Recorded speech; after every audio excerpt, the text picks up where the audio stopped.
Good afternoon. I'm Sandra Cameron, VSBA's Director of Public Policy. Because Monday is a holiday, we are releasing this week's blog before the weekend begins. VSBA continues to monitor legislation that affects school boards across the state. Be sure to watch for legislative alerts in your email asking for your help with action items during the legislative session. There are many links embedded within today's blog post, and those can be accessed in the written blog text on our website. Returning to the topic of health care benefits for school employees, H81 version 2.1 passed out of the House Committee on General Housing and Military Affairs and out of the House Committee on Appropriations this week. This bill removes the requirement in current law that the premium responsibility percentages and out-of-pocket expenses for each plan tier shall be the same for all participating employees. Language that the VSBA supported in H63 is not part of H81, including language requiring an arbitrator to balance appropriate access to health care benefits with reasonable cost containment to ensure the financial sustainability of the plan.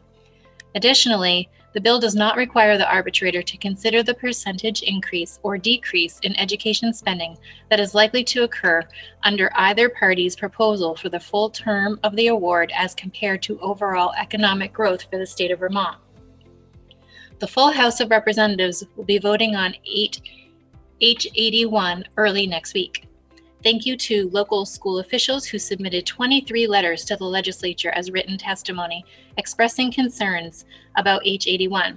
If you are concerned about the impacts of H81, please contact your House representative. VSBA sent an action alert email to all school board members regarding H81 on February 11th. There is still time to contact legislators. A list of legislators by supervisory union or supervisory district is on the VSBA website. There are currently 3 House bills addressing the excess spending threshold, H35, H78, and H184. This week, the House Education Committee tabled a vote on H35 and H78, preferring to wait for the House Ways and Means Committee to take up H184, which addresses excess spending more broadly, as well as considerations of the pupil weighting study.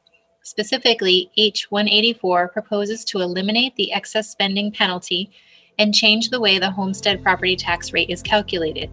Under this bill, the Agency of Education is required to make 3 separate recommendations on pupil weighting factors and adequacy amount for all school districts' education spending and education quality standards, including mechanisms for enforcing those standards. This bill would also amend the definition of education spending to include the normal contributions to the Vermont Teachers Retirement Fund that are attributable to the employer. Representatives from VSBA, VSA, and VPA testified in House Education on H184, focusing on the pupil weighting study. There are currently 3 bills addressing pupil weighting, H54, S13, and H184. The House Education Committee decided to postpone discussion on House bills addressing the pupil weighting study. The committee plans to return to this topic when they receive a bill from the Senate. Thank you for staying connected, and stay tuned next week for more updates from the State House.